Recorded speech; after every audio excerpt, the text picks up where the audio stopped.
तन वैदिक शोध संस्थान द्वारा समायोजित 7 दिवसीय राष्ट्रीय कार्यशाला में आप सभी का हार्दिक स्वागत और अभिनंदन है। मैं वैदिक मंगलाचरण के लिए आदरणीय प्रवीण कोइराला जी से निवेदन करता हूं कि आप वैदिक मंगलाचरण से कार्यक्रम को प्रारंभ करें। प्रवीण कोइराला जी धर्मोदय वेद विज्ञान गुरुकुल संतोलावारी मणिपुर में सामवेद के प्राध्यापक हैं। कौथुम शाखा से इनका संबंध है। आदरणीय प्रवीण कोइराला जी से निवेदन करता हूं कि आप वैदिक मंगलाचरण से कार्यक्रम को प्रारंभ करने की कृपा करें। ओम आवो राजा नमध्वा रस्य रुद्राम हो ता राम सत्यजाम रोदसीयो अग्निम्पो तनाये तनोरचित्ताता हिरण्य रूपामव साई कारणो ध्वा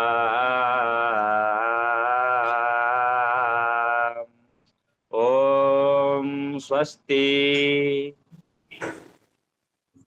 बहुत आभार सर, आपने वैदिक मंगलाचरण को प्रारंभ किया। अब हमारे मध्य विराजमान हैं महावैयाकरण संस्कृत के मूर्धन्य विद्वान आदरणीय रमाकांत पांडे सर। मैं आपका हार्दिक स्वागत और अभिनंदन करता हूं। आप काशी हिंदू विश्वविद्यालय में व्याकरण विभाग में आचार्य एवं अध्यक्ष हैं। आपको बार बार नमन करता हूं। आज के कार्यक्रम के अध्यक्ष आदरणीय प्रोफेसर शुक्ला सर हैं। मैं आपका हार्दिक स्वागत और अभिनंदन करता हूं। इस कार्यक्रम के इस पटल पर जितने भी विद्वान उपस्थित हैं, आप सभी का मैं हार्दिक स्वागत और अभिनंदन करता हूं। आदरणीय परमादरणीय शोभा मिश्रा मैडम हैं, सपना चंदल जी हैं, अनेक विद्वान इस पर जुड़े हुए हैं। मैं अधिक समय न लेते हुए आदरणीय पांडे सर से निवेदन करता हूं कि आप अपने व्याख्यान से हमें उपकृत करने की कृपा करें। पंडित मधुसूदन ओझा जी का एक ग्रंथ है पथ्यास्वस्ति। पथ्यास्वस्ति का मतलब है कि जो वर्णमाला का विचार करता है, ध्वनि विज्ञान का जो ग्रंथ विचार करता है, वाग्वई पथ्यास्वस्ति, वाक के लिए पथ्यास्वस्ति शब्द का प्रयोग हुआ है। और इस ग्रंथ में 5 प्रपाठक हैं। आज का जो प्रपाठक है वह है प्रथम प्रपाठक, जिसमें 6 खंड हैं और इसका नाम है वर्ण मात्रिका परिष्कार। आदरणीय पांडे सर से हम लोगों को सुनना है और ज्ञान प्राप्त करना है। आदरणीय पांडे जी से निवेदन करता हूं कि आप अपने उद्बोधन से हमें उपकृत करने की कृपा करें। मैं सभी मान्य विद्वानों को नमस्कार करता हूं, अभिनंदन करता हूं। हमारे अत्यंत अभिन्न हृदय प्रोफेसर संतोष कुमार शुक्ल जी, जो व्याकरण विभाग से हमेशा जुड़े रहे हैं, मैं उनका अभिनंदन और हार्दिक नमन करता हूं। सौभाग्य का विषय है कि इस संगोष्ठी में एक महनीय ग्रंथ पर विचार होने जा रहा है और इस संगोष्ठी में देश के विभिन्न स्थानों से विशिष्ट विद्वान सम्मिलित हैं। संगोष्ठी की अध्यक्षा हैं सुभा जी और सपना जी भी इसी में सम्मिलित हैं और भी अनेक विद्वान सम्मिलित हैं। ग्रंथ का नाम है, जिस पर हमें कुछ कहने का यह अवसर मिला है, ग्रंथ का नाम पथ्यास्वस्ति है। विशेष रूप से अभी हमने संचालक महोदय के माध्यम से जाना कि पथ्या शब्द जो है वाणी के लिए, वाक तत्व के लिए आया है। वस्तुतः व्याकरण में जब हम पथ्या शब्द का विवेचन करते हैं तो एक सूत्र है व्याकरण में, पाणिनि व्याकरण में, दिगादिभ्यो यत्। ये पथ्य शब्द का पाठ दिगादिगण में भगवान पाणिनि ने किया है। सूत्र दिगादिभ्यो यत्, ये तद्धित के अंतर्गत आता है। यत् प्रत्यय दिगादिगण में पाठ है और ये तत्र साधु इसके अधिकार क्षेत्र में आता है।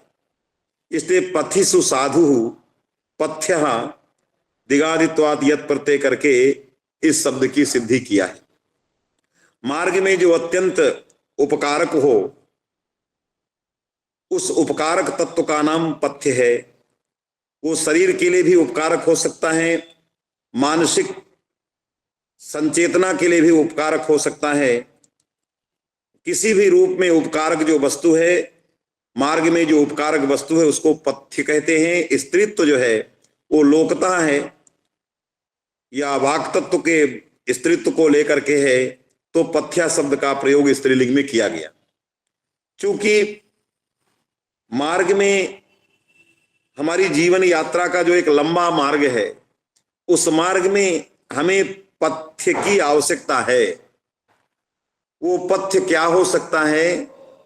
तो उन्होंने कहा ये पथ्य बाक हो सकता है, वक्तिति बाक, जो हमें समाज में कुछ कहने का अवसर प्रदान करती है, जो हमें यात्रा का अवसर प्रदान करती है, पुष्ट करती है मानसिक चेतना को।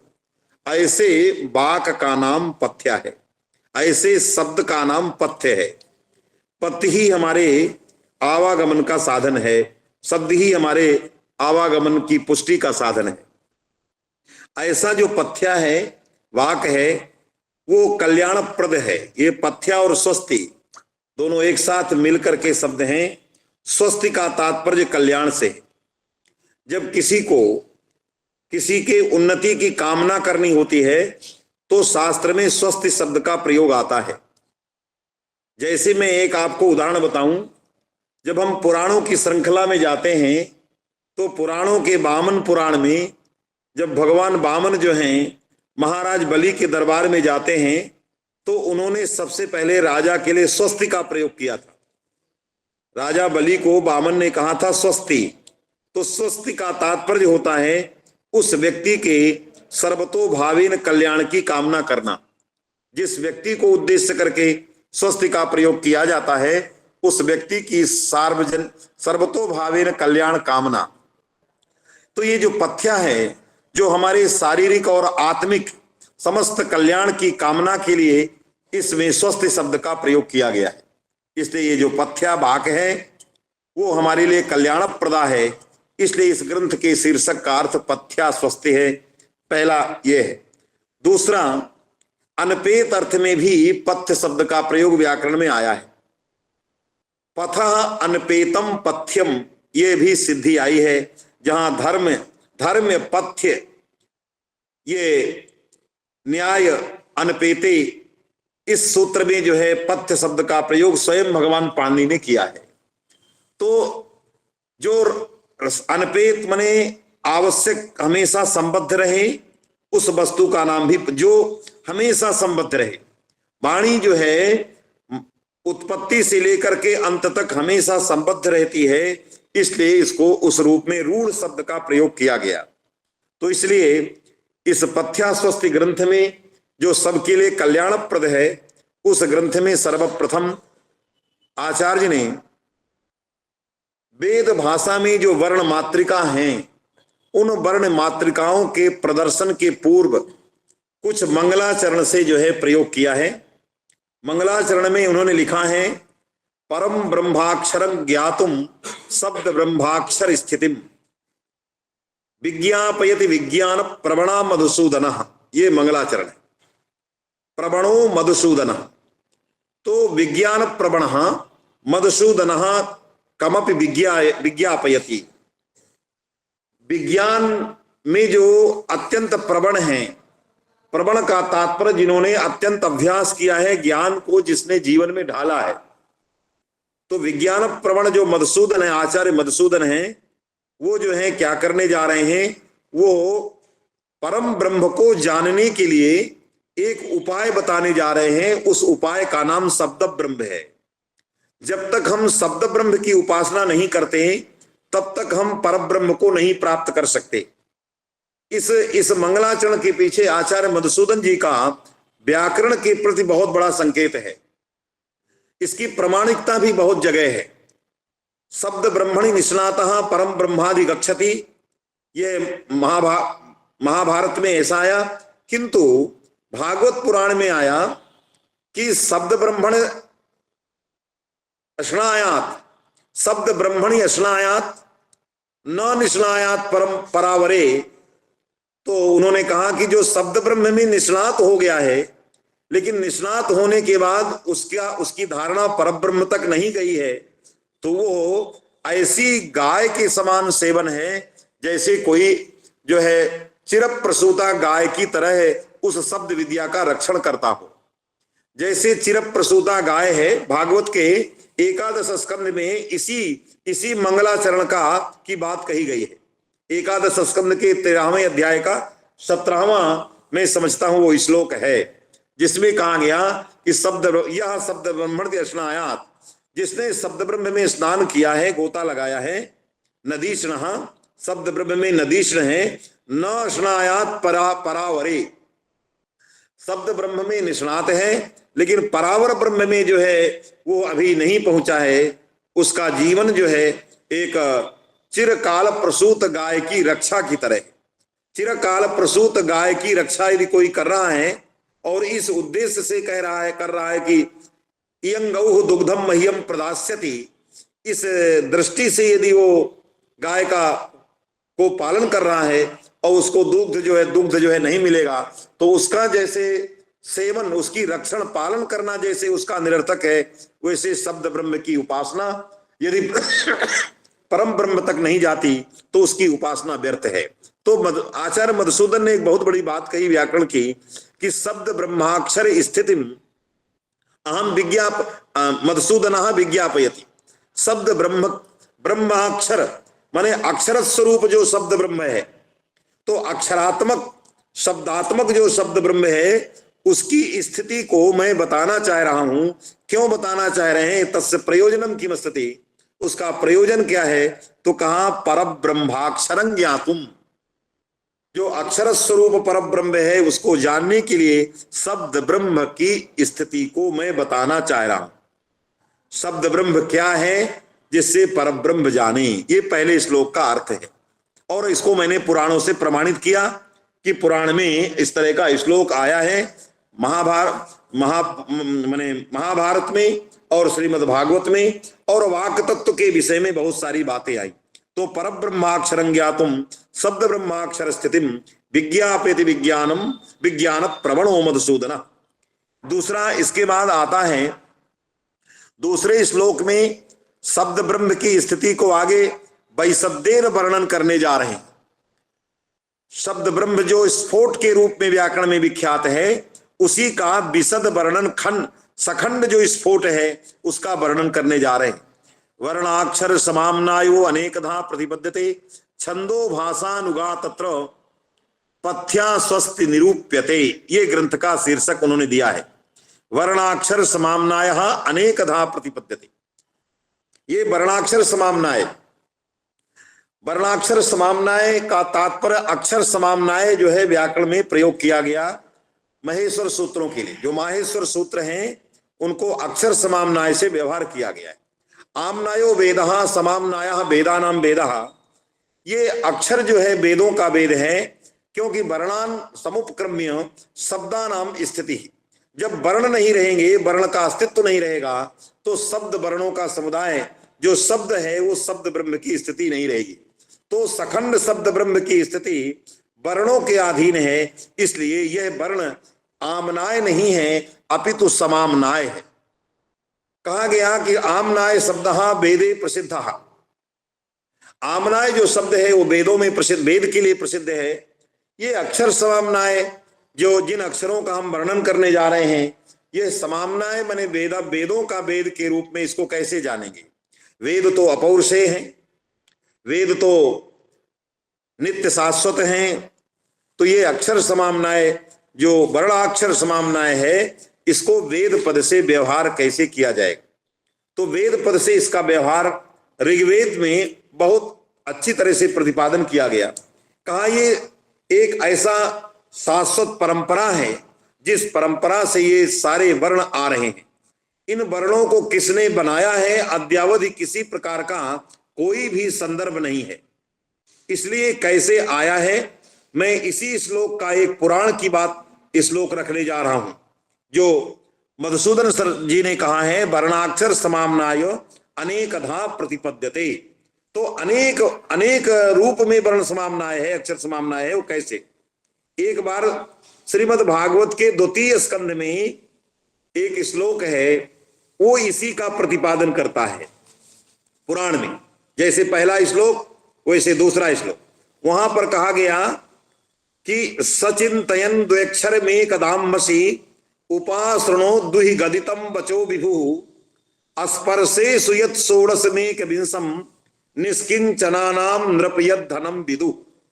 ये श्लोक इसी श्लोक से बिल्कुल पूर्णतया मिलता है। वो उस समय की घटना है जिस समय भगवान ब्रह्मा एक चिंतित अवस्था में थे। एक प्रश्न था उनके समय, जब वो भगवान के नाभि कमल से प्रकट हुए तो एक चिंता थी, क्या कि को हम कस्मात कुतः समागतः किम अहं करवाणी। ये सारे प्रश्न थे। मैं कौन हूं, मेरा उत्पत्ति स्थान कैसा है और मैं आया किस लिए हूं, मेरा कर्तव्य क्या है। ये सारे प्रश्न जब उनके सामने हुए तो अंभसी दुहि गदितम उपासृणोत, तो बारंबार जल से एक शब्द निकल रहा था। एक शब्द जल से निकल, अंभसी, अंभसी कहते हैं जल को। तो जल में एक शब्द हो रहा था जो अशरीर वाक था, जिस वाणी का कोई शरीर नहीं था। तो जिस वाणी का कर्ता कोई शरीर नहीं होता, अशरीरी होता है जो वाणी, वो निश्चित वेद ही कही जाती है। तो इसलिए लिखा स्पर्शे सुयत षोडशम, स्पर्श संज्ञक वर्णों में 16वां। तो स्पर्श संज्ञक वर्ण अभी हम वर्ण मात्रिका में पढ़ेंगे। ये कुछ स्पर्श होते हैं, कुछ आस्पर्श होते हैं, कुछ अर्ध स्पर्श होते हैं, कुछ ईषद स्पर्श होते हैं, कुछ जो है पूर्णतया स्पर्श होते हैं। ये नाना प्रकार के व्यापार, वायु के जो व्यापार हैं, ये व्यापार वर्णों में रहते हैं। वर्णों के अंदर कोई क्रिया नहीं है, कोई व्यापार नहीं है, किंतु वायु से ये प्रकट हो रहे हैं।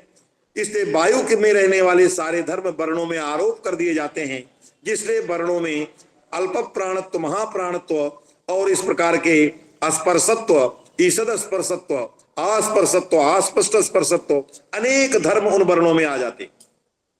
इसलिए स्पर्शे सुयत षोडशम, स्पर्श संज्ञक वर्ण में कादयो मावसाना स्पर्शा, इनमें 16वां अक्षर वेदव्यास जी कह रहे हैं। यदि 16वां अक्षर दें तो का से मा तक के ये वर्ण जो है स्पर्श है, इनका 16वां अक्षर ता है, और एक विंशम और 21वां अक्षर जो है पा है। जब दोनों को मिलाते हैं तो तप बनता है। ये वर्णों से शब्द का निर्माण है। यही वर्ण समामनाय की शब्द के योजना में भूमिका है।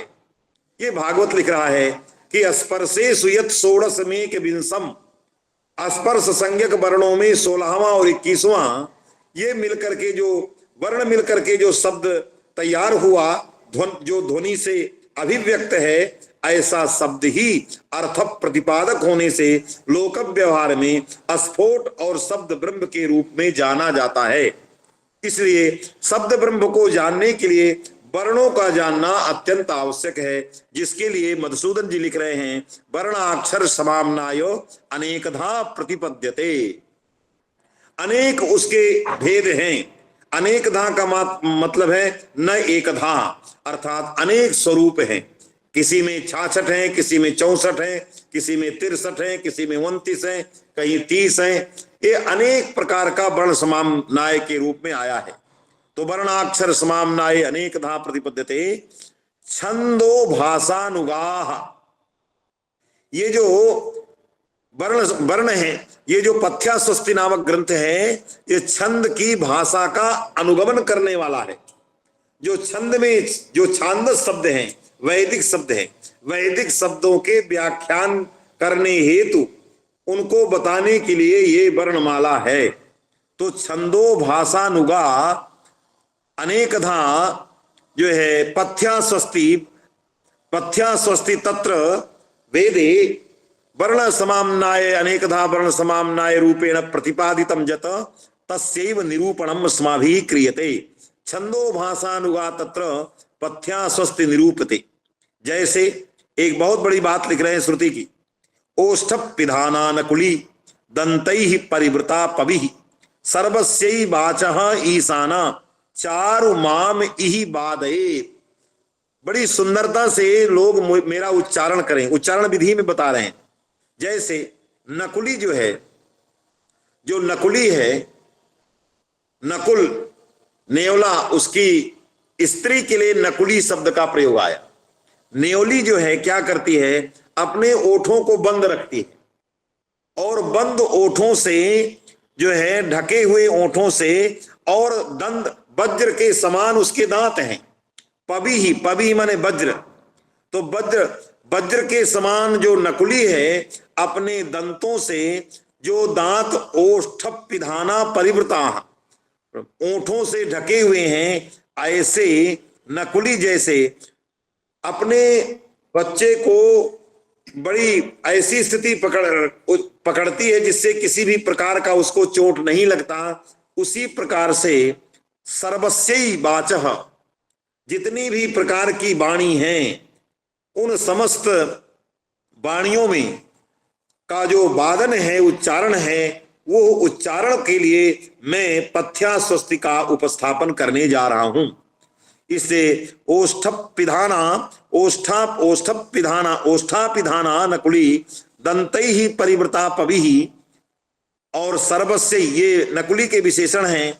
पविहि नकुली दंतैहि ओष्ठपिधाना परिवृता सर्वस्य वाचः, वाच ईशाना चारु मने सुंदरम इहि वर्ण समाम्नायम माम इहि अस्मिन् प्रकरणे बाधयेत उच्चारयेत आरंभयेत।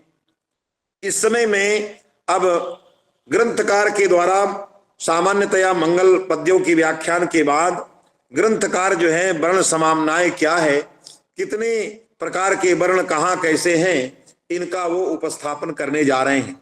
उन्होंने कहा ओम सिद्धः वर्ण समाम्नायः, ये पहला उनका वाक्य है, ग्रंथकार का वाक्य है सिद्धः वर्ण समाम्नायः। जैसे अथ शब्दानुशासनम अथातो ब्रह्म जिज्ञासा अथातो धर्म जिज्ञासा, ऐसे जैसे वाक्य हैं उसी तरह से सिद्धः वर्णानुशासनम वर्ण समाम्नायः, ये वाक्य जो है पहला वाक्य है। वर्ण समाम्नायः सिद्धः न अस्माभिः उत्पाद्यते न वा अस्माभिः वर्ण समाम्नायः निर्मीयते। हम वर्ण समाम्नाय को बना नहीं रहे हैं, ये वर्ण समाम्नाय अनंत अनादि से सिद्ध है। सिद्धस्य वर्ण समाम्नायस्य अस्माभिः निरूपणं क्रियते न तो निर्मीयते। इस बात को बताने के लिए ये सिद्धः वर्ण समाम्नायः में सिद्ध शब्द का प्रयोग किया गया है, क्योंकि सिद्ध जो है दो अर्थों में आता है। सिद्ध जो है नित्य के लिए भी आता है, सिद्ध अनित्य के लिए भी आता है। जैसे सिद्धाय वागु, ये अनित्य के लिए है, लेकिन सिद्धम ब्रह्म ये नित्य के लिए। सिद्धा शब्द सिद्धा अर्थ है नित्य के लिए, सिद्धा सूपः अनित्य के लिए। तो यहाँ सिद्ध शब्द जो है अनंत अनादि काल से वर्ण समाम्नाय सिद्ध है, जिसका निरूपण करने जा रहे हैं नित्यार्थक सिद्ध शब्द। अब आगे वर्णों के विषय में बताने जा रहे हैं। तत्र समान प्रयत्नाः भिन्न स्थानाः वर्णाः इदानीम अस्माभिः निरूप्यन्ते। देखिए, वर्णों की जो अपनी स्वाभाविक स्थिति है, वर्ण समान प्रयत्नक समान स्थानक होते हैं, वर्ण समान प्रयत्नक भिन्न स्थानक होते हैं। ये वर्ण जो है कई प्रकार से होते हैं। हमें किस रूप में वर्णों का इन्होंने निरूपण किया, जो व्याकरण की परंपरा को लेता हुआ और थोड़ी अपनी नई बात को भी आगे बढ़ा रहा है। समान प्रयत्ना भिन्न स्थाना, इस प्रकार का कथन व्याकरण में वर्गीकरण करके ऐसे वर्णों का निरूपण नहीं किया गया है जिन्होंने यहां पर किया है। व्याकरण में किस प्रकार के वर्णों की बात की गई? समान प्रयत्ना समान स्थानकाः वर्णाः व्याकरणे निरूप्यन्ते तुल्यास्य प्रयत्नं सवर्णम सूत्र व्याख्यावसरे। तो तुल्यास्य प्रयत्नं सवर्णम सूत्र की व्याख्या में समान स्थान समान प्रयत्न वाले वर्णों के सावर्ण की चर्चा की गई, भिन्न स्थान और समान प्रयत्न वाले वर्णों की चर्चा इस रूप में नहीं की गई, जो ये ग्रंथकार एक नई बात लिखने जा रहे हैं। इस शीर्षक को आपको बहुत बारीकी से देखना है। समान प्रयत्नाः माने समानः प्रयत्नः जैसान्ते समान प्रयत्नाः भिन्नम स्थानम भिन्नानि स्थानानि जेशांते भिन्न स्थाना, भिन्न है तालवादी स्थान जिन वर्णों के, लेकिन समान है प्रयत्न जिन वर्णों के, ऐसे वर्णों का हम दिग्दर्शन करने जा रहे हैं। जैसे उदाहरण में है, पहला वर्ण आ है। स्वर वर्णों को, ये स्वर वर्णों की का वर्गीकरण कर रहे हैं। आ, ई, री, लरी और उ, ये वर्ण है। माने आ, ई, उ, री, लरी। यदि हम इस क्रम से रखें, इन्होंने इस क्रम से रखा है, आ, ई, उ, आ, ई ऐसे रखा है, री, लरी, इसके बाद उ रखा है। जबकि व्याकरण में कैसे आता है, आ, ई, उ, री, लरी ऐसे आता है। लेकिन यहां पर उ को बाद में ले गए, री, लरी को पहले ले आए, आ और ई को पहले रखा। विचारणीय बिंदु है कि अकारोत्तर इकारः इकारोत्तर उकारम परित्यज्य ऋकारः ऋकारोत्तरम ऋकारः। अत्र वर्ण व्यत्यासे पाणिनि व्याकरण के अक्षर समाम्नाय माने माहेश्वर समाम्नाय के प्रति सूत्रों के अतिरिक्त जो वर्ण विन्यास है ये भिन्न है। इसके पीछे उपजीव्य क्या है ये आगे स्वयं बताने जा रहे हैं। मैंने इसको बहुत अच्छी तरह से देखा। तो आकार के बाद इकार दिया और इकार के बाद री, लरी दे दिया। पाणिनि में सूत्रों में अयुण रिल रिक यहां है, यहां आ, ई, री, लरी, अब आगे लिखा उ। और ये कहा कि ये जो है ऐसे स्वर हैं जो स्वर जो है अस्पृष्टा न स्पृष्टा इति अस्पृष्टा स्वरा, आ में, ई में, री में, लरी में और उ में, यहां पर जो है जो स्वर हैं ये, इनमें जो स्पृष्टता है, स्पर्श की जो योग्यता है वो स्पर्श की योग्यता नहीं है, माने अल्प है, कम है अन्य वर्णों की अपेक्षा। तो ये समान प्रयत्न है, क्योंकि सर्वेषु वर्णेषु अस्पृष्टत्वं विद्यते, लेकिन स्थानम भिन्नम भिन्नम। अकार से स्थानम कंठः, अकार का कंठ है, इकार का तालु है, री का मूर्धा है, लरी का दंत है, उ का ओष्ठ है। तो स्थान भिन्न भिन्न है। स्थान माने उत्पत्ति स्थान या अभिव्यक्ति स्थान। वर्णा अभिव्यक्ता भवन्ति, वर्ण अभिव्यक्त होते हैं तो इनके वायु से जब अभिव्यक्त होता है वर्ण, तो उस जिस जगह से जहां जहां से अभिव्यक्त हो रहा है वो स्थान भिन्न भिन्न है, लेकिन प्रयत्न समान है। आ, ई, री, लरी। अब ये वर्णों के व्यत्यास का बीज क्या था? अकार इकार के बाद उकार को छोड़ करके री, लरी इसलिए लिया कि जब स्थान में अकार अकु विसर्जनीयानाम कंठा इचिवसानाम तालु ऋटुरसानाम मूर्धा ऋतुलसानाम दंता उपु पद्मा, इसके लिए लिखा है। ये क्रम आपको बता दें। पहले हम जब स्थानों का निरूपण करते हैं तो अकु विसर्जनीयानाम कंठा आता इसलिए आ लिख दिया, इचिवसानाम तालु आता इसलिए ई लिख दिया, फिर ऋटुरसानाम मूर्धा आता इसलिए री लिख दिया, ऋतुलसानाम दंता आता इसलिए लरी लिख दिया, और उपु पद्मानियानाम ओष्ठौ बाद में आता इसलिए उ लिख दिया है। स्थान क्रम से वर्णों का विन्यास किया है। जो सिद्धो वर्ण समाम्नाय के आचार्य हैं, इनके मस्तिष्क में ये बात थी कि हमें वर्णों का विन्यास स्थान क्रम जेन क्रमेण वर्णाः उत्पद्यन्ते तेनैव क्रमेण अस्माभिः अत्र स्थाप्यन्ते इति आचार्याणाम अभिप्राय। ऐसा आचार्य का अभिप्राय है।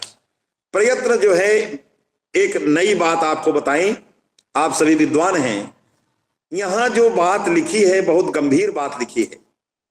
इन्होंने कहा इति अस्पृष्टाः स्वराः, ये बात लिखी।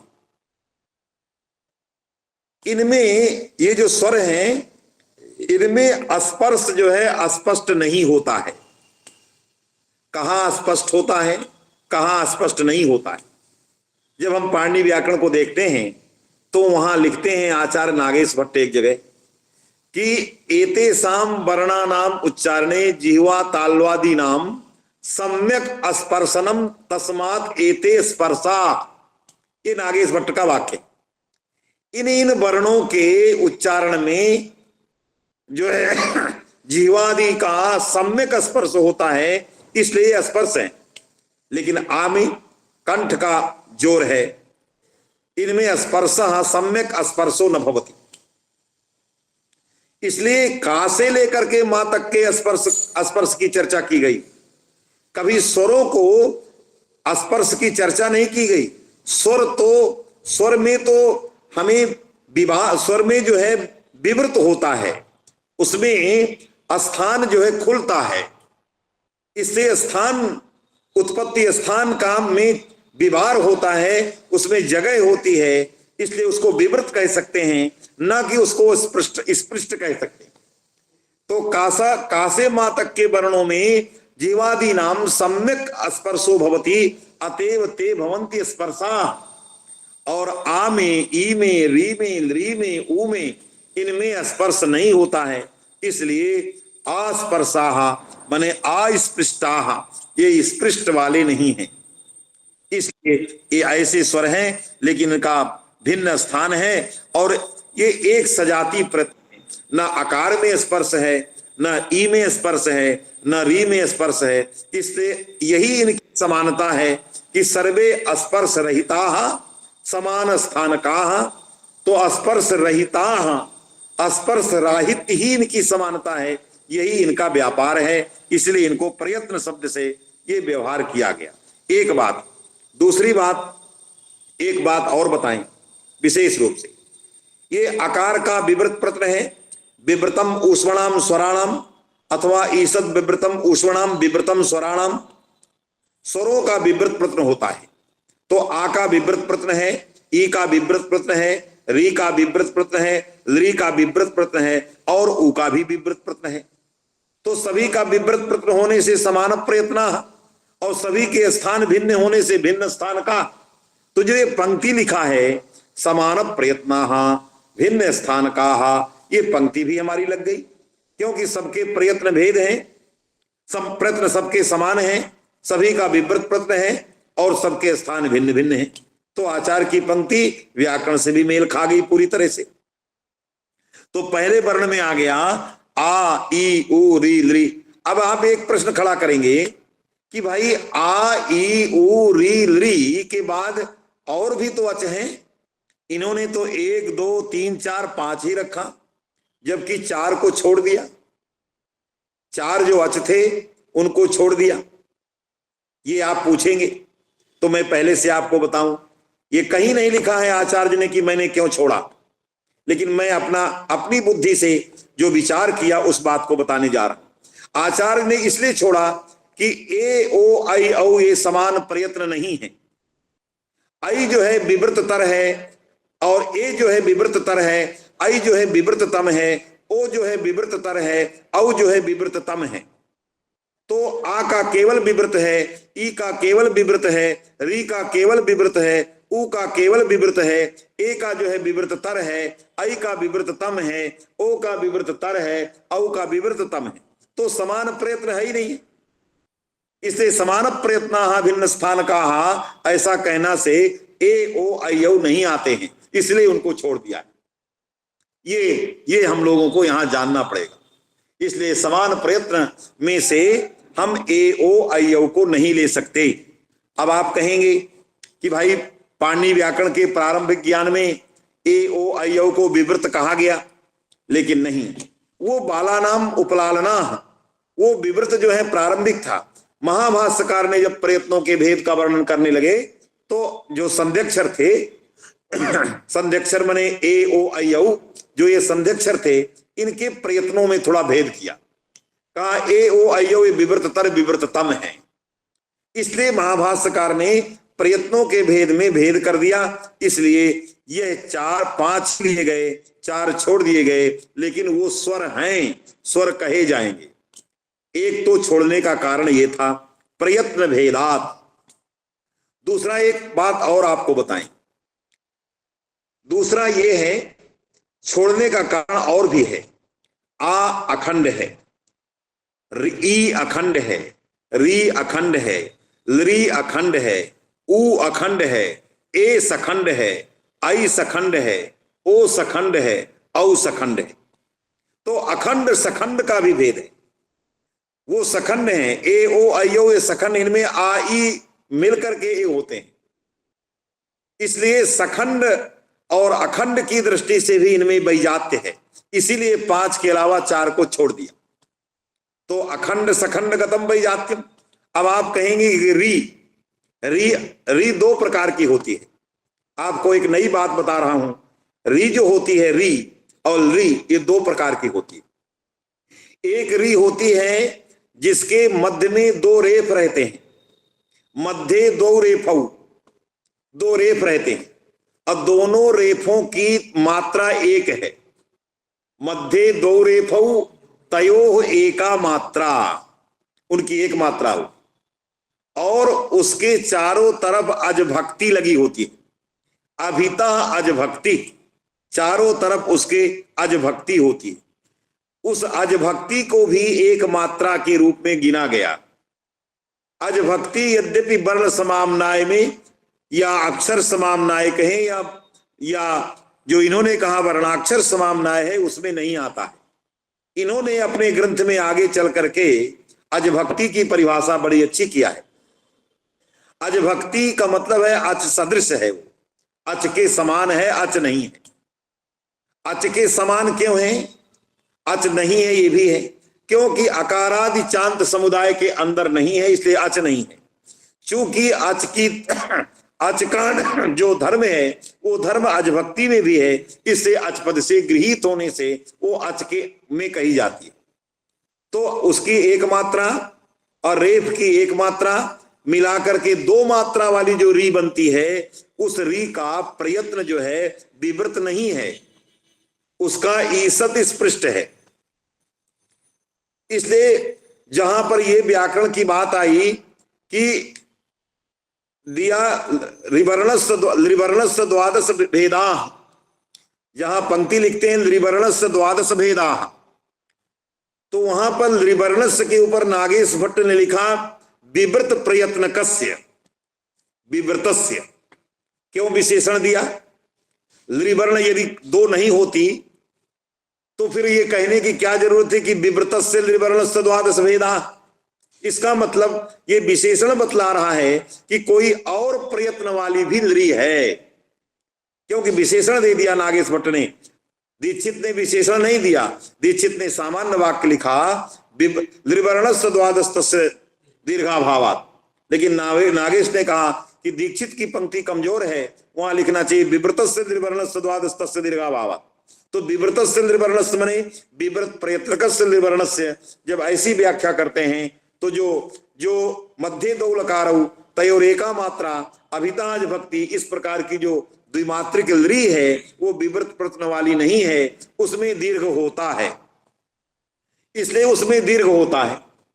तो मध्य में 2 लकार हैं, उसकी अजभक्ति है। ऐसी जो लृ है जिसका जो नृसिंह की तरह है, उसमें दीर्घ होता है, इसलिए लिट सवर्ण लृवा में होत लृकारः दीर्घ लृ का उदाहरण है।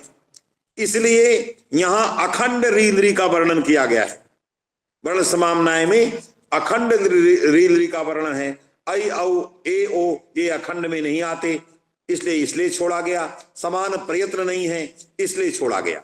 इसलिए बताया गया कि आ ई री लृ उ एते पंचवर्णाः समान प्रयत्नाः भिन्न स्थानकाः।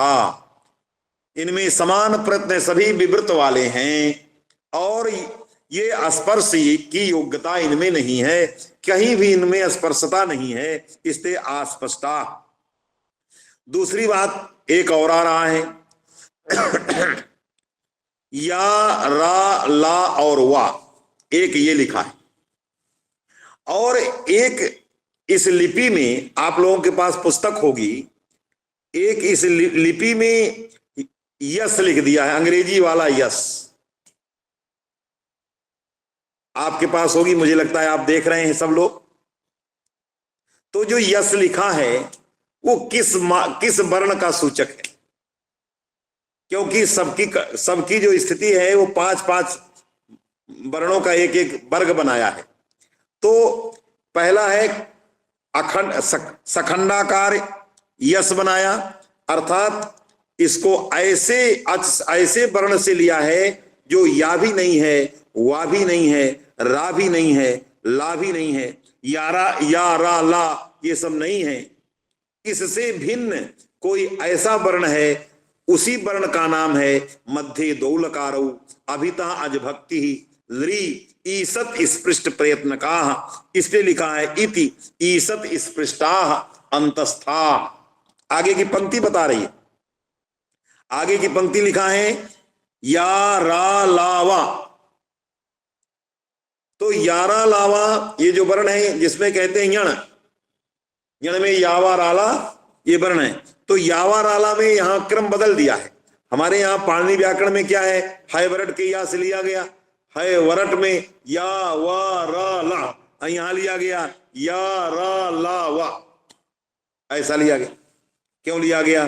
काय च्युसा नाम तालु, टिटुरसा नाम मूर्धा और लितुलसा नाम दंता, वकारस्त दंतोष्ठ, इस क्रम से लिया। मैंने पहले आपको बताया, मैंने बहुत इस पर चिंतन किया है। संतोष जी ने कहा कि पंक्तिसा पढ़ाना है, मैंने इसमें 12 घंटे मेहनत किया कि आचार्य का कितना बड़ा गांभीर्य है।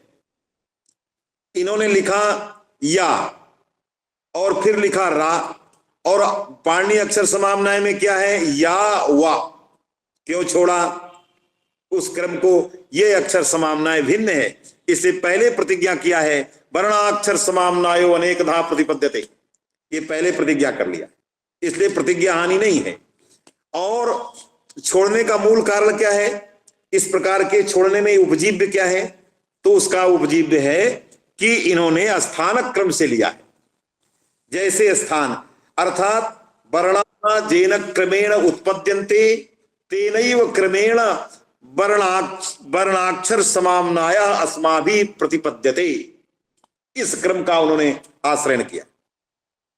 तो इसलिए या रा लावा ये ईसत स्पृष्ट वाले हैं। ईसत स्पृष्टम अंतस्थानाम अंतर मध्य तिष्ठन्ति जे ते वर्णा अंतस्था। ये अंतस्था शब्द जो है सुपिस्था कह योग विभागात यहां का प्रत्यय हुआ है अंतस्थ, और अकार का लोप होकर के ग्रामस्थ, उसी तरह से अंतस्थ। तो ईसत स्पृष्टम अंतस्थानाम अर्थात एते वर्णाः अंतस्थ संज्ञकाः ईसत स्पृष्ट प्रयत्न का। अब यहां स्थान भिन्न भिन्न है। यकार का स्थान दूसरा है, रेफ का स्थान दूसरा है, लकार का स्थान दूसरा है, वकार का स्थान दूसरा है, प्रयत्न समान है। प्रयत्न सभी का ईसत स्पृष्ट है। ये जो पहला अक्षर लिखा है जो यस में है वो लृ है, वो लृ है। अर्थात जब आप पढ़ेंगे लृ या रा ला वा, लृ पहले रखें। वो लृ क्या है? वो नृसिंहवत है, न मृगम न मानुषम की तरह है, न पूरा मनुष्य है न पूरा जो है मृग ही पशु ही है। ऐसा नृसिंह की तरह लृ है। मध्य दौलकारौ अभिताज भक्ति, वो भी ईसत स्पृष्ट प्रयत्न वाली है, उसमें दीर्घादि रहते हैं, इसलिए उसका वो उल्लेख कर दिया जो मेरी दृष्टि में आया। अब आगे हम तीसरे वर्ण में तीसरे पंक्ति में जाते हैं। तीसरे में फिर लिखते हैं कि आ या और डा और ला, डा है बेटा ये, अच्छा अणा है ये इति दुष्पृष्टा अंतस्था। एक होते हैं दुखे न अस्पृष्टा, थोड़ा उनके स्पर्श में क्लेश है। एक में ईसद अस्पृष्टा थोड़ा स्पर्श है और कहीं कहीं स्पर्श में क्लेश है। तो जहां वर्णों के जीवादि के स्पर्श में क्लेश है वर्ण के उच्चारण में, उनको दुष्स्पृष्टा कहते हैं। इनमें आता है पहला वर्ण दे दिया है आ दे दिया है, और फिर या दे दिया है, डा दे दिया है और ला दे दिया है। इन्होंने जो आ का स्थान, आ का जो रखा, आ का प्रयत्न विवृत है क्योंकि समान प्रयत्न है, केवल इनके उच्चारण में कितना बल लगता है वो लिखते हैं। आकार के उच्चारण में दुखेन काठिन्येन स्पर्शः संजायते, यकारस्य उच्चारणे काठिन्येन स्पर्शः संजायते, डकारस्य लकारस्य वकारस्य उच्चारणे काठिन्येन स्पर्शः संजायते, अतएव दुष्पृष्टाः एतेपि अंतस्थाः समान प्रयत्नकाः भिन्न स्थानकाश्च। तीसरा जो है, कभी कभी स्पर्श जो है कोमल होता है। आप देखते होंगे कोई कोई हाथ स्पर्श करता है तो मृदु होता है, और कोई कोई हाथ स्पर्श करता है तो कठोर होता है। तो जिनके स्पर्श में कोमलता है, मृदु है, ऐसे स्पर्श वाले वर्ण हैं गा, जा, डा, दा और बा। इनके समान प्रयत्न है। गा का वही प्रयत्न है, कादयो मावसाना स्पर्शा तत्र स्पृष्टम स्पर्शानाम अस्पृष्ट प्रयत्नम। तो स्पर्श संज्ञक जो वर्ण है गा, जा, डा, दा, बा, सभी के समान प्रयत्न है, स्थान सभी के भिन्न भिन्न है। इनका नाम, यदि इनका नामकरण किया जाएगा, इनको एक सजातीयता में बैठाया जाएगा, तो ये हो जाएंगे मृदुस्पृष्टाः, ये वर्ण कहे जाएंगे। तीसरी कोटि में आता है का, चा, टा, ता, पा। इनमें तीव्र स्पर्श है, जैसे काठिन्येन स्पर्श, मृदु स्पर्श और तीव्र स्पर्श। का के कंठ से जब उच्चारण होता है तो यहां वायु का स्पर्श होता है, बहुत तीव्र है। ये स्पर्श से आप जानिएगा कि किसका स्पर्श, सब में वायु का स्पर्श है, सभी स्थानों में वायु का स्पर्श है। इसलिए स्थानों में वायु के धर्म आरोपित होते हैं, और उन स्थानों में उन धर्मों का आरोप करके उन वर्णों के उच्चारण में वो धर्म वर्णों में आ जाते हैं। परंपरा, वायु के धर्म स्थान में आते हैं, स्थान के धर्म वर्णों में आते हैं। तो परंपरा जो है वर्णों में जाते हैं, साक्षात स्थानों में जाते हैं। इसलिए ये तीव्र स्पर्श वाले हैं, समान प्रयत्न है, का, चा, टा, ता, पा, सभी अस्पृष्ट प्रयत्न वाले और भिन्न स्थान वाले। किन्हीं किन्हीं वर्णों में आधा स्पर्श होता है। वायु का आधा स्पर्श से, आधे स्पर्श से ही वर्ण अभिव्यक्त हो जाता है। आत्मा बुद्धिया समेत अर्थान आधा ही स्पर्श होता है, उसमें हा, सा, शा, शा, हा। अब इसमें हा 2 बार आ गया है, हा जो है 2 बार आया। आपके पास ग्रंथ होगा, आप इस वर्णमाला में विचार करिए कि इसमें जो चौथी पंक्ति है, जिसमें हा लिखा है, सा लिखा है, मूर्धन्य सकार लिखा, दंत सकार लिखा, फिर हा लिखा, ये 2 बार हा लिखा। दोनों में अर्ध अस्पृष्ट है और सल उस्माणा, ये उष्मा संज्ञक हैं, इसलिए जो है उस्माण कहे जाते हैं। स्पर्श आधा है और इनका समान प्रयत्न है। प्रयत्न क्या है? ईसद विव्रतम प्रयत्न है। तो सहा का भी ईसद विव्रत है, सा का भी ईसद विव्रत है, इस सा का भी है, इस सा का भी है, हा का दूसरा हा है। ये सब जो है ये ईसद विव्रत वाले भिन्न स्थान वाले। लेकिन 2 जो ये कहते हैं बदतो व्याहात ग्रंथ न हो जाए, इसलिए व्याख्यान करना है। एक पहला हा लिखा और दूसरा हा लिखा, दोनों समान स्थान समान प्रयत्न है, लेकिन ग्रंथ में शीर्षक डाला है। आप विद्वान लोग विचार करिए, समान प्रयत्ना भिन्न स्थाना वर्णा निरूप्यन्ते, कैसे लगेगा? समान स्थाना समान भिन्न, समान प्रयत्ना भिन्न स्थाना, प्रयत्न समान है, स्थान भिन्न भिन्न है, लेकिन यहां तो हा सा हा, ये तो समान में से हा और हा दोनों समान प्रयत्न है और समान स्थान है। अकु विसर्जनीयानाम कंठा ईसद विव्रतम ऊष्मणाम। तो ये ग्रंथ कैसे लगेगा? आचार्य ने क्या रहस्य की बात कही है, ये हमें विचार करना होगा। तो देखिए मैंने क्या सोचा और ग्रंथ का रहस्य क्या है ये तो भगवान बताएगा, लेकिन मैंने क्या सोचा। देखिए जो हा है, हा उच्चारण भेद से भिन्न भिन्न, उच्चारण के भेद से भिन्न। कैसे? जब हम लक्ष्य की सिद्धि करते हैं, लक्ष्य की सिद्धि में हा का भेद मानना पड़ता है। जैसे लक्ष्य की सिद्धि में सूत्र ही साधक होते हैं। किसी सूत्र में बल आ गया, किसी सूत्र में बल आया और किसी सूत्र में अल आया। जिस सूत्र में क्या है, पहले हैवरट अट आया, तो अट अस हस ये आ गए, वल रल झल ये आ गए। वल रल झल में जो वर्ण समामनाएं पाणनी की है उसमें हकार आता है, और अट अस हस में भी हकार आता है। तो हकार दो रूप में भान होता है, यद्यपि समान स्थान है, समान प्रयत्न है, तो केवल यहां दिखाने के लिए ही रखा गया। क्यों हकारो द्विविधा, इस बात को संकेत करने के लिए आचार्य ने दो बार रख दिया, नहीं सकृत ही काम चलता है। क्यों लक्ष्य में की सिद्धि करने के लिए हकार का दो बार बोध करना पड़ता है। बोधक भिन्न भिन्न है, एकस्य कस्यचिद हकार से बोध कहा बलिति, कस्यचिद हकार से बोध कहा अटिति।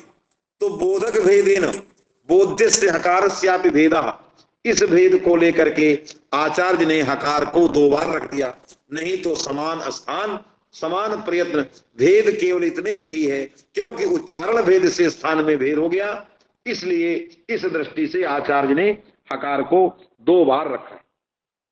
तो हा सा हा इति ऊष्माणः, ये समान प्रयत्नाः भिन्न स्थान का जे वर्णाः तेषां वर्गीकरणम आचार्य ही सर्वथा कृतम बहु सुंदरम।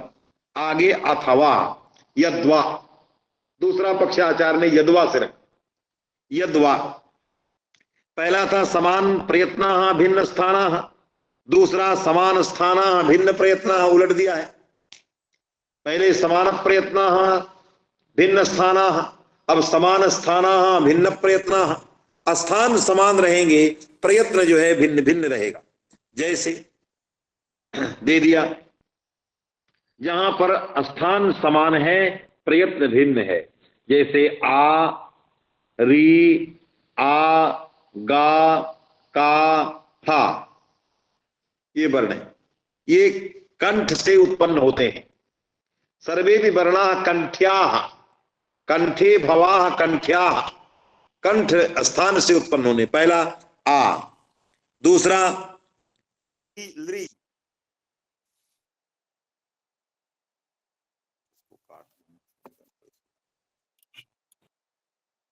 तो ये जो वर्ण लिखते हैं इनमें एक विचारणी वास्तविक स्थिति है कि आ गा और गा का भी स्थान अको विसर्जनीयानाम कंठः, का भी स्थान अको विसर्जनीयानाम कंठः, हा का भी स्थान अको विसर्जनीयानाम कंठः, आ का भी स्थान अको विसर्जनीयानाम।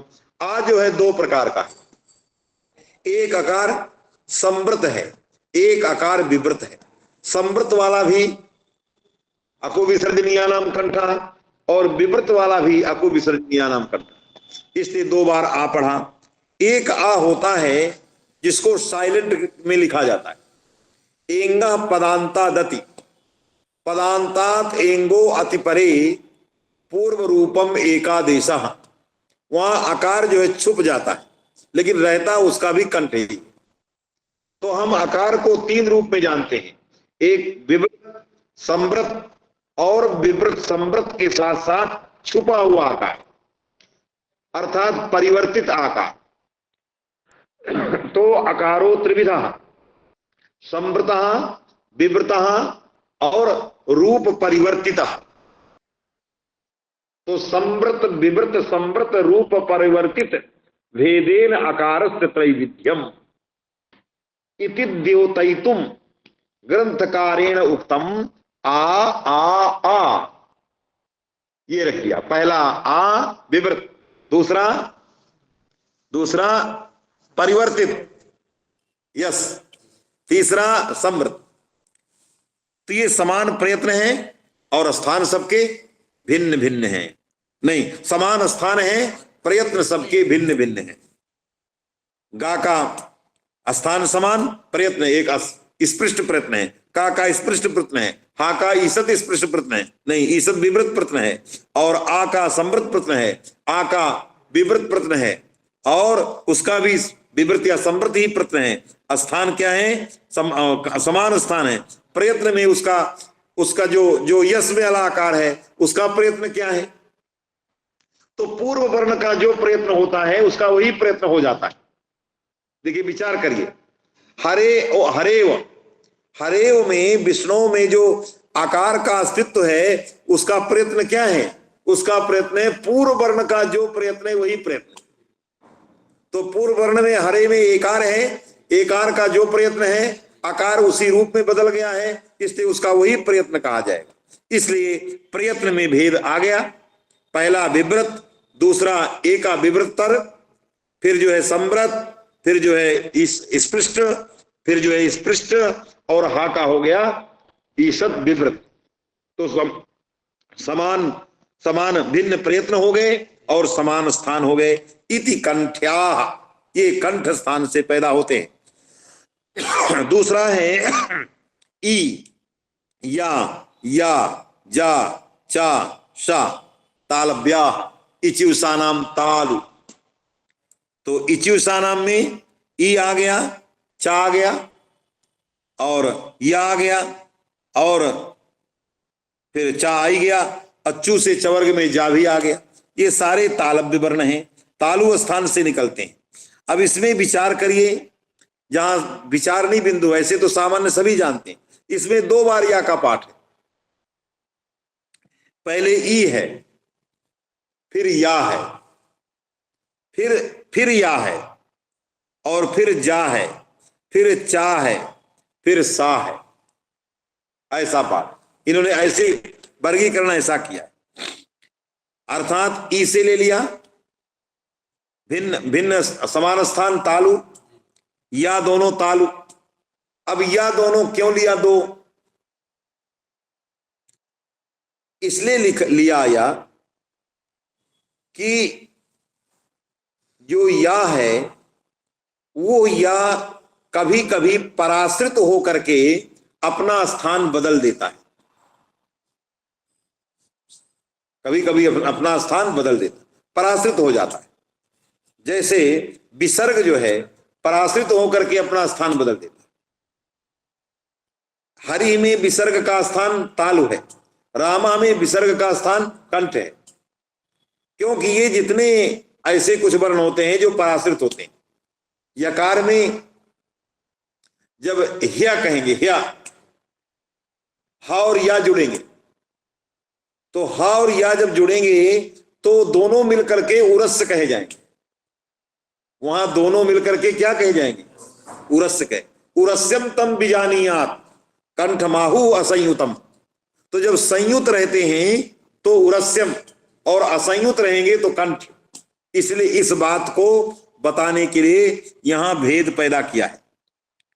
और री, रा, डा, डा, एक डा में भेद है, दूसरा डा, टा और सा, ये मूर्धा स्थान, ऋतु रसायनम मूर्धा। एक बात और बहुत सारी विचारणीय है, इसमें यह विचारणीय है कि वर्णों का जो क्रम है, जैसे रखा है ई, या, जा, एक बात विचारणीय यह है कि जो या है उस या को वेद में जा शब्द से भी व्यवहार होता है। इसलिए पहले इच्युषा में ई, या और या के बाद दूसरा जो वेद मातृका में, वेद भाषा, वेद वर्ण भाषा में जहां उसका पेट चीर दिया जाता है तो जज्जाग्रतो लोग पढ़ते हैं। ऐसे जा को भी लाने के लिए, क्योंकि वैदिक पथ्या स्वस्ति वैदिक भाषा के लिए, ऐसे जा को पकड़ने के लिए दूसरा या रखा है। इसी तरह एक बात और आपको बताएं कि ई, या, जा में जा को पहले बाद में रखा और इस या को पहले रखा। क्यों रखा? क्योंकि इच्युषा नाम में चू पहले था स्थान में और यकार बाद में था, किंतु ये रहने पर भी या और जो इसको जा पढ़ा जाता है उसकी लिपि में बहुत कम अंतर है, और चू के अंदर आने वाला जो जा है उसकी लिपि में इसका बहुत भेद है। इस भेद को भी प्रतिपादित करने के लिए इस प्रकार की वर्णमाला में व्यत्यास किया है। तो ये कंठ्याः, तालव्याः, मूर्धन्याः और दंत्याः में दंते भवाः। दंते भवा में ली, ला, ला, यहां भी दो ला है, एक संयुक्त है एक असंयुक्त है। दा, ता, सा ये दंत्या। ऊ पद्मानिया न, ऊ, वा, एक वा जो है उच्चारणार्थक आकार युक्त है, एक उच्चारणार्थक वकार से रहित है, संयुक्त असंयुक्त। वा, बा, पा और हा ये ओष्ठ स्थान वाले हैं। इस तरह से यदि हम शब्दों वर्णों का वर्गीकरण करें तो पहले में 20 जो है 30, पहले में 30 हैं और दूसरे में जो हैं भी जो है 30 हैं या 29 हैं, 30 इसमें भी आते हैं। इसलिए नीचे लिखा इत्थम विशुद्धा 63। इस तरह से समान प्रयत्नाः भिन्न स्थानाः, फिर समान स्थानाः भिन्न प्रयत्नाः 63 विशुद्धा वर्णा। लेकिन अब जो है ये आगे की पंक्ति बड़ी विचारणीय है संतोष जी।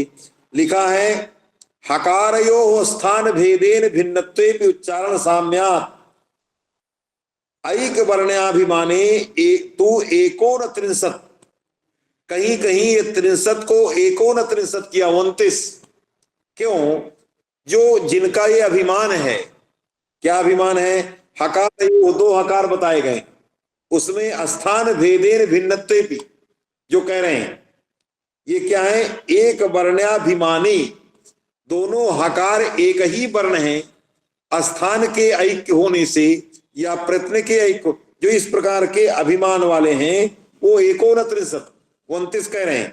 हकारयोः स्थान भेदेन भिन्नत्वेपि उच्चारण साम्यात् स्थान भेदेन भिन्नत्वे।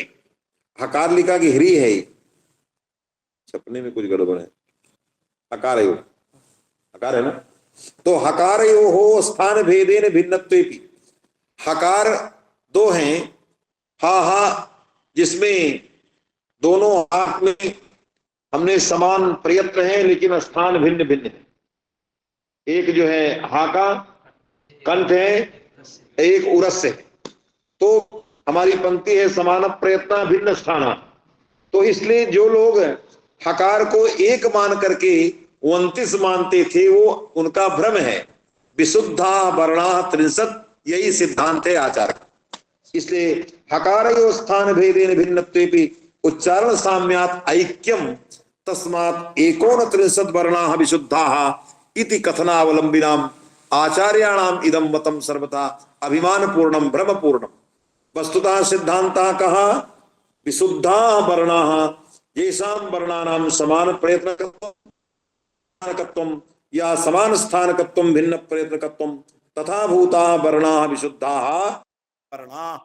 ये कुछ फोन बीच में आ गया, काट दो।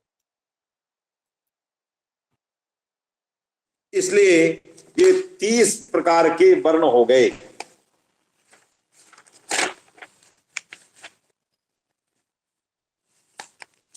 ये काट दिए, क्या समय हुआ?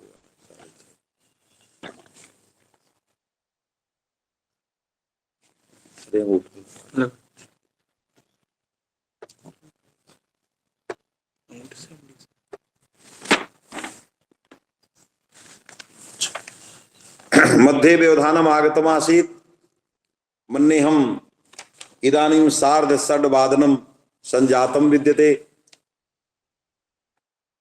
अत्रैव विश्रामम इच्छामि। शुक्ल महाभागाः इदानीं वर्ण वर्गीकरण विषये यथा कथंचित स्वबुद्ध्यनुसारं मया समुपवर्णितं व्याकरण शास्त्रेण साकं अस्य शास्त्रस्य कथं भूतः संबंधः, कथं वर्णानां विषये साम्यं वैषम्यम् एतत् सर्वम् अत्र मया निरूपि। अब समान प्रयत्नाः द्विस्थानाः एक शीर्षक ये है। तीसरा चौथा शीर्षक है समान प्रयत्न स्वर यौगिका, फिर सोष्माण व्यंजन यौगिका, और फिर इसके बाद अयोग बाहा। ये सारे वर्ण इसी क्रम में आते हैं। कोई कोई किसी किसी वर्णों का दो दो स्थान होता है, प्रयत्न समान होते हैं। किसी किसी का स्वर के साथ योग होता है, समान प्रयत्न वालों का वो स्वर यौगिका कहे जाते हैं। किसी किसी का व्यंजन यौगिक होते हैं, व्यंजनों के साथ योग होता है, वो व्यंजन यौगिक कहे जाते हैं। और सातवां शीर्षक वर्णों के विषय में नाम है अयोग बाहा। अयोग बाह को आप जानते हैं, न विद्यन्ते योगा जेशांते अयोगा, अयोगा संतोपि तत्र कार्यम बाह्यन्ति निर्वाह्यन्ति जेते बाहा, अयोगास्ते बाहा अयोग बाहा। ये व्युत्पत्ति अयोग बाह की गई। न विद्यन्ते योगा संबंधा जेसु, यत्र जहां पर जिनका संबंध नहीं है, तो वर्ण समाम्नाय में जिन वर्णों का संबंध नहीं है अर्थात अनुपात हैं, फिर भी वो उन पठित वर्णों से उनका ग्रहण होता है, ऐसे कार्य निर्वाह जिनका हो जाता है, वो अयोग बाह 11 प्रकार के होते हैं। अब आपसे कोई जानेगा कि अयोग बाह वर्णा कितने होते हैं? कितने अयोग बाह हैं? 11 हैं। री लृ हं ये स्वर भक्ति हैं। आ ई ऊ अंग अह री ह्र जीवामूली उपधमानी कुंग खुंग गुंग घुंग इति यमाह। तो कुंग खुंग गुंग घुंग इति यमाह ये यम भी अयोग बाह है। पंक्ति आई है अयोग बाह के विषय में। अनुस्वार विसर्ग जीवामूली उपधमानिया, अयोग बाह के विषय में कहा गया अनुस्वार विसर्ग जीवामूली उपधमानिया यमाह अयोग बाहा। ये सारे वर्ण अयोग बाह। स्वर भक्ति रंग और अनुस्वार विसर्ग और जो है उरस्य जीवामूली उपधमानी और यम। यम के विषय में आप लोग जानते हैं कि यम के विषय में सूत्र आया कुंग खुंग गुंग घुंग, ये उपलक्षण है। कुंग खुंग गुंग घुंग की तरह चुन छुन झुन झुन टुन ठुन डुन ढुन तुन थुन दुन धुन पुम फुम बुम भुम, ये जो है समझना चाहिए।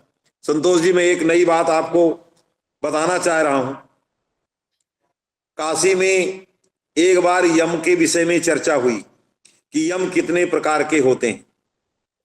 तो कुछ विद्यार्थी गुरुजी के यहाँ पढ़ते थे, गुरुजी ने पढ़ाया, एक गुरुजी ने पढ़ाया चत्वारो यमा स्मृता, यम 4 प्रकार के होते हैं, और प्रमाण दिया जो आपके ग्रंथ में आया है कुंग खुंग गुंग घुंग इति यमा, ये 4 यम होते हैं। वही विद्यार्थी दूसरे गुरुजी के यहाँ गए काशी में, तो उन्होंने कहा विंशतिर यमा, यम जो है 20 प्रकार के होते हैं। ये 2 संप्रदाय जब सामने हुआ तो जिन्होंने 20 प्रकार का समझाया, उन्होंने विद्यार्थियों ने कहा गुरुजी फलाने गुरुजी तो 4 प्रकार का बता रहे हैं, आप 20 प्रकार का बता रहे हैं। तो काशी की पंडित मंडली ये रही है, तो जो 20 प्रकार का बताए वो उन्होंने कहा जो 4 प्रकार का बताए वो मूर्ख हैं, वो जानते नहीं। इसके बाद जो 4 प्रकार का बताए उनके यहाँ विद्यार्थी गए, गुरुजी आप 4 प्रकार का बता रहे हैं, वो 20 प्रकार का बताए हैं। कहा वो नहीं जानते, वो मूर्ख हैं, 4 ही होते हैं कुंग खुंग गुंग घुंग। विवाद बढ़ गया। विवाद बढ़ने में काशी में एक विद्वत सभा हुई और विषय रखा गया कि यम कितने प्रकार के होते हैं, और दोनों विद्वानों को सामने आए।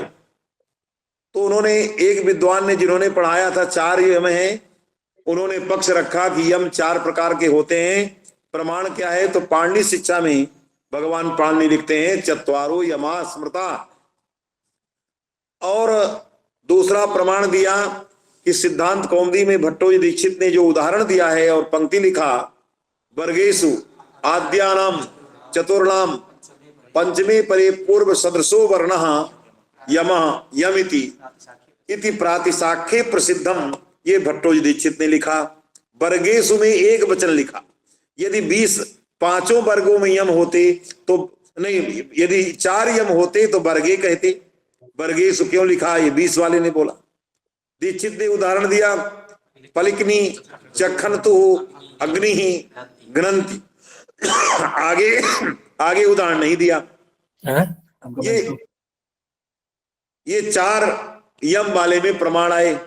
20 जिसने 20 पढ़ाया था उसने कहा कि 4 यम नहीं होते 20 होते हैं। क्या प्रमाण आप अपने पक्ष में दे रहे हैं? उन्होंने प्रातिशाख्य के सूत्र को रखा, कुंग खुंग गुंग घुंग इति सूत्र है। ये प्रातिशाख्य का सूत्र है जो पथ्या स्वस्ति में आया हुआ है। इति यमा, तो ये 4 लिखता है। तो जो 20 वाले थे उन्होंने कहा आपने मूल ग्रंथ को पढ़ा, परिष्कार को पढ़ा नहीं, इसलिए वर्ण मात्रिका परिष्कार है। तो इसके नीचे प्रातिशाख्य के व्याख्याकार ने, भाष्य व्याख्याकार ने लिखा, वेद भाष्यकार ने लिखा, उपलक्षणम एतत्। कुंग खुंग गुंग घुंग ये उपलक्षण है। उपलक्षण है माने इसी तरह से चुन छुन झुन झुन, टुन ठुन डुन ढुन, तुन थुन दुन धुम, पुम फुम बुम भुम, ये 5 को मिलाएंगे तो विंशतिर यमा और भट्टो निश्चित में वर्गेशु ऐसा मिल जाए।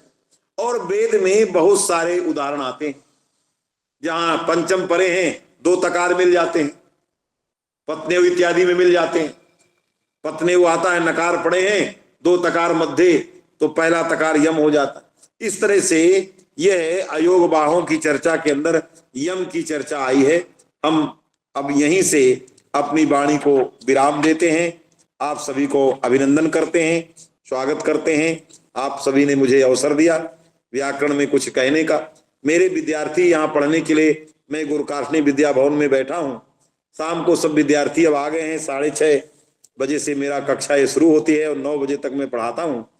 तो इसलिए मैं यहीं विश्राम करता हूँ और आप सभी को बार बार अभिनंदन करता हूँ। संतोष जी को विशेष रूप से अभिनंदन करता हूँ। मेरे अभिन्न हृदय और इनका सहाय, इनका सहयोग हमेशा प्राप्त होता है और ये काशी में आते रहेंगे। जब आएंगे तो भेंट होगी। और इन्हीं शब्दों के साथ वाणी को विराम देता हूँ। सभी को नमस्कार करता हूँ। धन्यवाद। बहुत बहुत आभार सर, आपने श्री शंकर शिक्षायतन के अनुरोध को स्वीकार कर यहाँ व्याख्यान के लिए उपस्थित हुए और ग्रंथ का जो मूल भाव था उसको आपने प्रतिपादित कर दिया। इसी प्रकरण में जो 6 है स्वर भक्ति, ये 6 स्वर भक्ति रंग, इसका भी आपने उल्लेख कर दिया बीज रूप में। इसी का पल्लवन 6 खंडों में हुआ है जिसका वर्णन आगे होगा। मैं अब इसी शब्दों के साथ मैं अब अध्यक्षीय उद्बोधन के लिए आदरणीय शुक्ला सर से निवेदन करता हूं कि अपने उद्बोधन से हमें उपकृत करने की कृपा करें। याम मेधाम देवगणाः पितरश्च उपासते तया मामद्य मेधया अग्नि मेधाविनम कुरु। परमादरणीय व्याकरण शास्त्र के परनिष्ठित आचार्य और निरंतर इस शास्त्र परंपरा के संरक्षण में कटिबद्ध आचार्य आदरणीय पांडे जी के प्रति मैं प्रणाम निवेदित करता हूं, जिन्होंने कृपा पूर्वक शंकर शिक्षायतन के अनुरोध को स्वीकार करके इतना अद्भुत व्याख्यान आपने प्रदान किया और समग्र विषय को बड़ी ही स्पष्टता के साथ, क्योंकि आप इसके परिनिष्ठित आचार्य हैं और आप सब परंपरा से सब विषयों को जानते हैं और इतना हम लोगों का सौभाग्य रहा। देश भर के लगभग 80 लोग यहाँ जुड़े हुए हैं, 250 लोगों ने रजिस्ट्रेशन किया है और निरंतर जुड़ते हटते रहते हैं, लेकिन लगभग 100-150 लोग आपके व्याख्यान को अभी सुने हैं और यह हमारे YouTube चैनल और फेसबुक पर भी रहेगा, तो हमेशा इससे हम ज्ञानार्जन करते रहेंगे।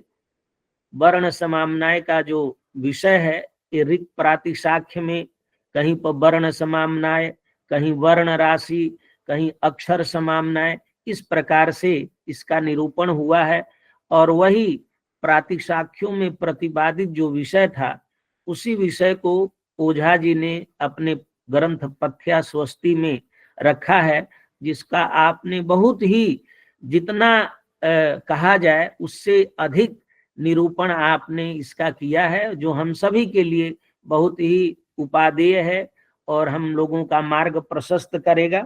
6:30 बज चुका है, इसलिए क्योंकि कल फिर इन लोगों को जुड़ना है तो अधिक समय न लेकर के आपके प्रति मैं कृतज्ञता व्यक्त करता हूं कि आपके वैदुष्य का आज हमें बहुत ही लाभ मिला और आगे भी इसी प्रकार आपका हम मार्गदर्शन प्राप्त करेंगे।